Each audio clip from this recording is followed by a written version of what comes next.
ನಮಸ್ಕಾರ ಎಲ್ಲರಿಗೂ boss, welcome back to Sagar stories. Qualify ಆಗಿದ್ದಂತೂ ಆಯಿತು. ಅಫಿಷಿಯಲಿ 4 ತಂಡಗಳು ಸೆಮಿಫೈನಲ್ ನಾಳೆಯಿಂದ ಸ್ಟಾರ್ಟ್ ಆಗ್ತಾ ಇದೆ ಮಗ. ಸೊ ಸೆಮಿಫೈನಲ್ಸ್ ಒಂದು ಬೋಲ್ಡ್ ಪ್ರೊಡಿಕ್ಷನ್, ಲಾಸ್ಟ್ ಪ್ರೊಡಿಕ್ಷನ್ ಮಾಡ್ಬಿಡೋಣ.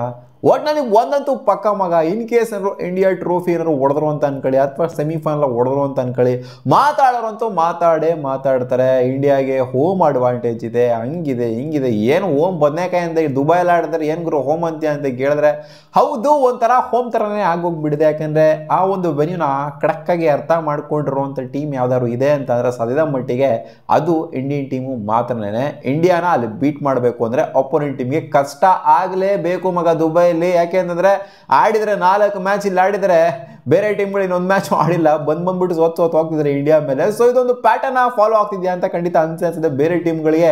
ಏನು ಗುರು ಈ ಥರ ಆಗ್ತಿದಿಲ್ಲ, ಇದು ಪಾಕಿಸ್ತಾನವರು ಹೋಸ್ಟ್ ಮಾಡ್ತಾ ಇದ್ದಾರಾ ಅಥವಾ ಇಂಡಿಯಾದವ್ರು ಹೋಸ್ಟ್ ಮಾಡಿಸ್ಕೊಂತ ಇದಾರ, ಅವರೇ ಹೋಸ್ಟ್ ಮಾಡಿಸ್ಕೊಂತ ಇದ್ದಾರಾ ಅನ್ನೋ ಥರ ಸೀನು ಆಗಿದೆ ಮಗ ಇವಾಗ. ಹೌದು, ಟ್ರೋಫಿ ಗೆದ್ರು ಮಾತಾಡ್ತಾರೆ. ಈಗ ಆಲ್ರೆಡಿ ಮಾತುಕತೆ ಎಲ್ಲ ಬಂದ್ಬಿಟ್ಟಿದೆ. ಸುಮಾರು ಕ್ರಿಕೆಟರ್ಸ್ಗಳು ಮಾತಾಡಿದ್ರು ಆಲ್ರೆಡಿ. ನಾವೇನಕ್ಕೆ ಇವಾಗ ನೋಡಿ, ಆಸ್ಟ್ರೇಲಿಯಾ ಮತ್ತು ಸೌತ್ ಆಫ್ರಿಕಾ ನಿನ್ನೆ ಟ್ರಾವೆಲ್ ಮಾಡಿದ್ರು. ಇವಾಗ ಆಸ್ಟ್ರೇಲಿಯಾದ್ರು ಅಲ್ಲಿ ಉಳ್ಕೊಳ್ಳೋ ಥರ ಆಗಿದೆ, ಸೌತ್ ಆಫ್ರಿಕಾ ಮತ್ತೆ ರಿಟರ್ನ್ ಆಗೋ ಥರ ಆಗಿದೆ. ಲಾಹೋರಲ್ಲಿ ಆಗ್ತಿರೋದ್ರಿಂದ ಸೆಮಿಫೈನಲ್ಲು. ಸೊ ಪಾಪ ಅವ್ರಿಗೆ ನೋಡಿ ಇವಾಗ ಟ್ರಾವೆಲ್ ಮಾಡೋದು, ಒಂದಿನ ಹೋಗೋದು ಬರೋದು. ಇಲ್ಲಿ ಇಂಡಿಯಾಗೇನು ಟೈಮ್ ವೇಸ್ಟ್ ಆಗ್ತಾ ಇಲ್ಲ. ಇಂಡಿಯಾ ಅವ್ರು ಸುಮ್ಮನೆ ಆರಾಮಾಗಿ ದುಬೈ ಸ್ಟೇಡಿಯಮಲ್ಲಿ ಆಡ್ಕೊಂಡು ಆರಾಮಾಗಿದ್ದಾರೆ. ಪಾಪ ಇವ್ರಿಗೆ ಎಲ್ಲಿ ಪ್ರಾಬ್ಲಮ್ ಆಗ್ತಿದೆ ಬೇರೆ ಕಂಟ್ರಿಗಳಿಗೆ. ಪಾಕಿಸ್ತಾನ್ಗೂ ಪ್ರಾಬ್ಲಮ್ ಆಗ್ತಾ ಇಲ್ಲ, ಇಲ್ಲಿ ಪಾಕಿಸ್ತಾನ ಕ್ವಾಲಿಫೈ ಆಗಿರಲಿಲ್ಲ, ಪ್ರಾಬ್ಲಮ್ ಆಗೋದಕ್ಕೆ ಬೇರೆ ಕಂಟ್ರಿಗಳಿಗೆ ಪ್ರಾಬ್ಲಮ್ ಆಗಿದೆ ಮಗ ಇಲ್ಲಿ ಇಂಡಿಯಾ ಮತ್ತು ಪಾಕಿಸ್ತಾನ ಸಮಸ್ಯೆಯಿಂದ. ಸೊ ಮಾತಾಡೋರಂತೂ ಖಂಡಿತ ಮಾತಾಡ್ತಾರೆ. ಇಂಡಿಯಾಗೆ ಅಡ್ವಾಂಟೇಜ್ ಇತ್ತು, ಇಂಡಿಯಾ ಟ್ರಾವೆಲ್ ಮಾಡುವಂಥ ಅಗತ್ಯತೆ ಇರಲಿಲ್ಲ, ಇಂಡಿಯಾ ಅಲ್ಲಿ ಟೈಮ್ ಕೊಡ್ತಾ ಇಲ್ಲ, ಇಂಡಿಯಾ ಆರಾಮಾಗಿ ಆಡ್ಕೊತಾ ಇದ್ರು, ಪ್ರಾಕ್ಟೀಸ್ ಮಾಡ್ಕೊತಾ ಇದ್ರು. ನಾವು ಇಲ್ಲಿ ಟ್ರಾವೆಲಿಂಗಲ್ಲಿ ಟೈಮ್ ಆಗ್ತಿತ್ತು. ಜೊತೆಗೆ ಸಿಚುವೇಶನ್ನ ಅಂದರೆ ಆ ಒಂದು ಗ್ರೌಂಡ್ನ ಅನಲೈಸ್ ಮಾಡಿರುವಂಥದ್ದು ಜಾಸ್ತಿ ಇಂಡಿಯಾದವ್ರನ್ನೇ. ಸೊ ಅವ್ರಿಗೆ ಎಲ್ಲಿ ಬೇಕೋ ಅಲ್ಲಿಗೆ ಹಾಕಿಸ್ಕೊಂಡಿದ್ರೆ, ಆದ್ದರಿಂದ ಸೋತ್ವಿ ಅನ್ನೋ ಥರ ರೀಸನ್ನ ಕೊಡ್ಬೋದು. ಬಟ್ ರೀಸನ್ ಎಲ್ಲ ಕೊಡೋವಾಗಿಲ್ಲ ಮಗ. ಸೊ ಇಂಡಿಯಾನ ಸೋಲ್ಸ್ಬಿಡ್ತು ಅಂತ ಇಟ್ಕೊಳ್ಳಿ, ದುಬೈ ಸ್ಟೇಡಿಯಮಲ್ಲಿ ಬಂದ್ಬಿಟ್ಟು ಯಾವ್ದಾರ ಒಂದು ಟೀಮ್ ಸೆಮಿಫೈನಲ್ಲೋ ಫೈನಲ್ಲೋ ಸೋಲಿಸ್ಬಿಡ್ತು ಅಂತ ಇಟ್ಕೊಳ್ಳಿ, ಅವರು ನೆಕ್ಸ್ಟ್ ಲೆವೆಲ್ ಟೀಮ್ ಅಂತ ಅರ್ಥ ಮಗ. ಸೆಮಿಫೈನಲಿ ಮುಖಾಮುಖಿ ಆಗುವಂಥ ಆಸ್ಟ್ರೇಲಿಯಾನೇ ಆಗಲಿ ಅಥವಾ ಫೈನಲಲ್ಲಿ ಮುಖಾಮುಖಿ ಆಗುವಂಥ ಸೌತ್ ಆಫ್ರಿಕಾ ಅಥವಾ ನ್ಯೂಜಿಲೆಂಡೇ ಆಗಿರಲಿ, ಸೊ ಮತ್ತೆ ಒಂದು ನ್ಯೂಜಿಲೆಂಡ್ಗೆ ಇಲ್ಲಿ ಒಂದು ಆಪರ್ಚುನಿಟಿ ಇದೆ ಅಂತ ಹೇಳ್ಬೇಕು. ಯಾಕಂದರೆ ಇಲ್ಲಿ ಆಸ್ಟ್ರೇಲಿಯಾನೂ ಕೂಡ ಆಡಿಲ್ಲ ಆ್ಯಂಡ್ ಸೌತ್ ಆಫ್ರಿಕಾನೂ ಕೂಡ ಆಡಿಲ್ಲ ದುಬೈನಲ್ಲಿ. ಅಂದರೆ ಆಡೇ ಇಲ್ಲ ಅಂತಲ್ಲ, ಇವಾಗ ಕರೆಂಟ್ಲಿ ಆಡಿಲ್ಲ ಸದ್ಯದ ಮಟ್ಟಿಗೆ. ರೀಸೆಂಟಾಗಂತೂ ಮ್ಯಾಚ್ಗಳಾಗಿಲ್ಲ ಚಾಂಪಿಯನ್ಸ್ ಟ್ರೋಫಿಲಿ. ಇಲ್ಲಿ ನ್ಯೂಜಿಲೆಂಡ್ ಸ್ವಲ್ಪ ಯೂಸ್ಟು ಆಗಿದ್ರೆ, ಬಂದ್ಬಿಟ್ಟು ಸಿಚುವೇಶನ್ ಕಂಡೀಷನ್ ನೋಡ್ಕೊಂಡಿದ್ರೆ, ನ್ಯೂಜಿಲೆಂಡ್ ಏನೋ ತಗ್ಲಾಕೊಟ್ರು ನಮಗೆ ಫೈನಲಿ ಅಂತಂದರೆ ಇಷ್ಟು ಈಸಿಯಾಗಂತೂ ಖಂಡಿತ ಮ್ಯಾಚ್ನ ಅವ್ರು ಬಿಟ್ಕೊಂಡು ಕೊಡೋ ಮಾತೇ ಇಲ್ಲ, ಸೀನೇ ಇಲ್ಲ. ಕಡೆ ಪಕ್ಷ ಸೌತ್ ಆಫ್ರಿಕಾ ಬಿಟ್ಕೊಂಡು ಕೊಟ್ಬಿಡ್ತಾರೇನೋ. ನೋಡಿದ್ದೀವಿ ನಾವು ಸೌತ್ ಆಫ್ರಿಕನ್ಸ್ ಯಾವ ಥರ ಬಿಟ್ಕೊಂಡು ಕೊಟ್ಬಿಡ್ತಾರೆ ಮ್ಯಾಚ್ನ, ಕೈಯಲ್ಲಿರುವಂಥ ಮ್ಯಾಚ್ನ ಬಿಟ್ಕೊಂಡು ಕೊಟ್ಬಿಡ್ತಾರೆ ಅಂತ. ಬಟ್ ನ್ಯೂಜಿಲೆಂಡ್ ಅವರು ನಾಕ್ಔಟ್ಸ್ ಅಂತ ಬಂದಾಗ ತಲೆ ಮೇಲೆ ಎಗ್ರು ಕೂತ್ಕೊತಾರೆ ಮಗ. ನ್ಯೂಜಿಲೆಂಡ್ ಅವರು ಆಸ್ಟ್ರೇಲಿಯಾದವರು ಇಬ್ಬರು ತಲೆ ಮೇಲೆ ಎಗ್ರು ಕೂತ್ಕೊತಾರೆ. ನಮಗೆ ಸೌತ್ ಆಫ್ರಿಕಾದವರು ಫೈನಲಲ್ಲಿ ತಗ್ಲಾಕೊಂಡ್ರು ಅಂದರೆ ಸಖತ್ತಾಗಿರುತ್ತೆ, ಕಡಾಕಾಗಿರುತ್ತೆ. ಮತ್ತೆ ಆ T20 ವರ್ಲ್ಡ್ ಕಪ್ ಫೈನಲಲ್ಲಿ ಏನು ಗೆದ್ವಿ, ಸೊ ಆ ಥರ ಆದರೆ ಸಖತ್ತಾಗಿರುತ್ತೆ ಅಂತ ಅನ್ಕೊತೀವಿ. ನನಗೇನೋ ಅನ್ನಿಸ್ತಾ ಇದೆ ನ್ಯೂಜಿಲೆಂಡ್ ಅವರು ಕಾಂಪಿಟೇಷನ್ ಕೊಡ್ತಾರೆ ಅಂತ.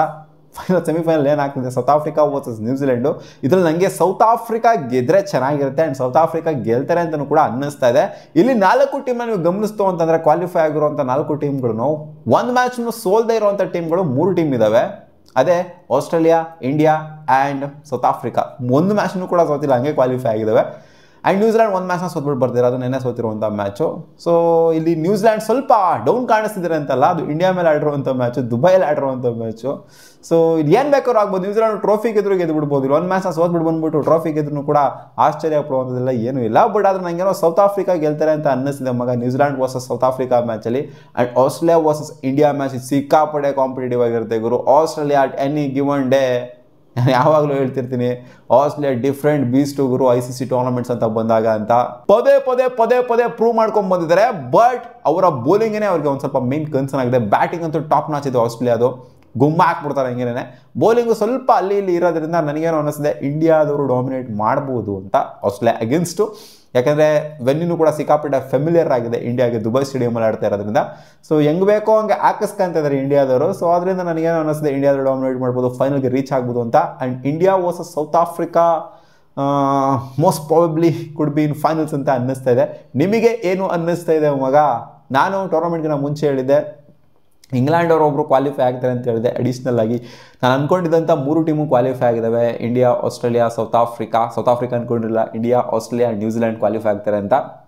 ಇಂಗ್ಲೆಂಡ್ ಕ್ವಾಲಿಫೈ ಆಗ್ತಾರೆ ಅಂತ ಅಂದ್ಕೊಂಡಿದ್ದೆ. ಸೌತ್ ಆಫ್ರಿಕಾದವ್ರು ಕ್ವಾಲಿಫೈ ಆಗಿದ್ದಾರೆ. ಸೊ ಸೌತ್ ಆಫ್ರಿಕಾ ಮತ್ತು ಇಂಡಿಯಾ ನನಗೇನೋ ಫೈನಲ್ಸ್ ಬರ್ಬೋದು ಅಂತ ಅನ್ನಿಸ್ತಿದೆ ಮಗ. ಆ್ಯಂಡ್ ಸೌತ್ ಆಫ್ರಿಕಾಗೆ ಇಂಡಿಯಾ ಹೊಡಿತಾರೆ ಅಂತ ಅನ್ನಿಸ್ತಿದೆ ಫೈನಲಿ ದುಬೈ ಸ್ಟೇಡಿಯಮಲ್ಲಿ. ಸೊ ಚಾಂಪಿಯನ್ಸ್ ಆಗ್ಬೋದು ಅಂತ ನನಗೇನೋ ಒಂದು ಗಟ್ ಫೀಲಿಂಗ್ ಹೇಳ್ತಾ ಇದೆ. ನಿಮ್ಮ ಅನಿಸಿಕೆ ಏನು ಅಂತ ಕಾಮೆಂಟ್ ಸೆಕ್ಷನ್ ಕಾಮೆಂಟ್ ಮಾಡಿ ತಿಳಿಸಿ. ಸಿಗೋಣ, ಬಾಬಾ.